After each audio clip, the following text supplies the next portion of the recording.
it's been a long time I've been in a workshop for that late, and I actually don't mind it.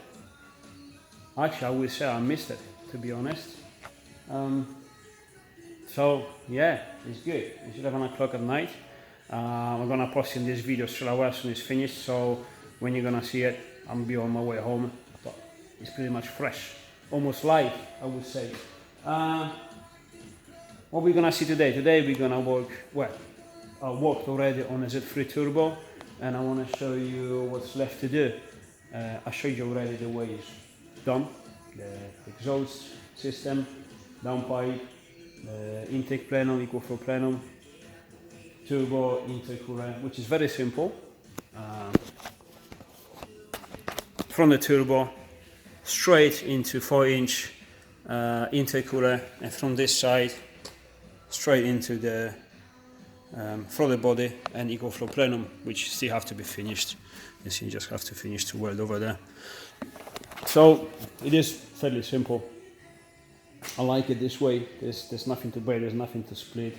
Obviously the engine has to be nearly on the solid engine mounts, because obviously there's not much movement permitted there. We have some space, but it's very tight. You see, this still can be remove some metal over there, but the turbo is all nice and tight everywhere, but there's plenty of space for some movement of the engine. But obviously you can't move the engine too much, because between this and this there's not much movement here. This is very short. Also, once we fit the throttle body here, it's probably like, I don't know, 15 millimeters between throttle body and this pipe, so you can't move it too much. Now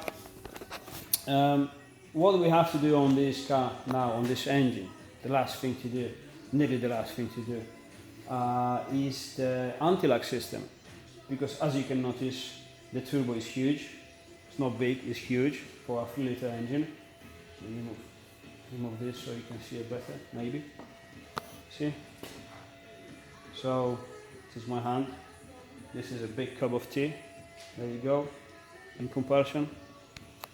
So the main problem when you fit a big turbo onto the engine is always a question: when it's gonna spool, when it's gonna produce some positive boost, so obviously we can use that boost, because turbo engines without the pressure they're useless, which is called the lag. In this case, I would say it is actually good that this engine could be laggy, because it will produce probably over 900 brake horsepower once the turbo is pulling up and producing boost. So the lag gives you an opportunity to drive it normally, and but obviously for full performance we don't want any lag. The best option is to don't have any lag. But how to achieve this? To remove the anti-lag from the turbo system with the big turbo is to fit an anti-lag system.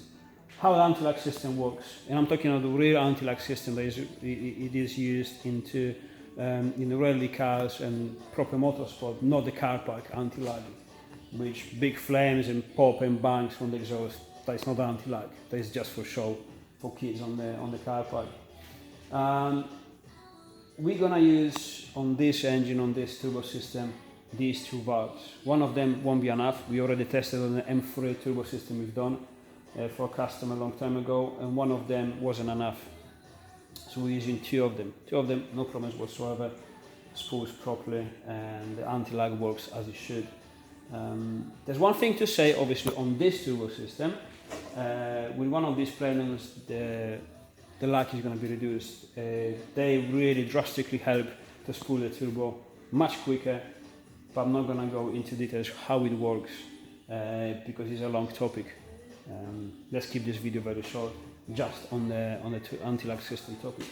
So how they work? The valve itself works with the vacuum. There's a membrane here, and is spring loaded. So when you apply vacuum on this side, that small valve inside opens, and that way the air can go freely from this side in there and out of from here. Now this side is going to be connected to the pipe, and that pipe is going to be welded inside the exhaust manifold. and this is gonna take somewhere from here, so from the compressor, fresh air from the turbo. So the way it works, the turbo pushes the air through these small valves back into the exhaust manifold, and it's gonna, let's call it, fit itself. So the pressure generated from the compressor is gonna end up straight here, bypassing the engine almost completely, because obviously the anti-lag works when your throttle body is shut down. So the pressure doesn't go into the plenum, into the engine, but just inside the exhaust manifold. Obviously the ECU then, when you're gonna map the car, whoever's gonna map the car, the ECU, knows when you switch the anti-lag on, obviously because it's on a switch, and it's gonna increase the fueling and retard the fueling as well, and also it's gonna retard the ignition. The reason for that, because we're trying to bring the combustion outside the engine after the exhaust valves, trying to push it inside the exhaust. What we're trying to achieve is to have as much combustion as possible, as much pressure as possible inside the exhaust to obviously spool the turbo quicker than possible. This works. Just have a look on the rally cars anti-lag systems, and you can have the engine almost on idle with full boost, which is obviously great. In this case, scary, because yeah, I want to say this is gonna be very good. So this is how the anti-lag works. I'm hoping to do it tomorrow if I got enough time.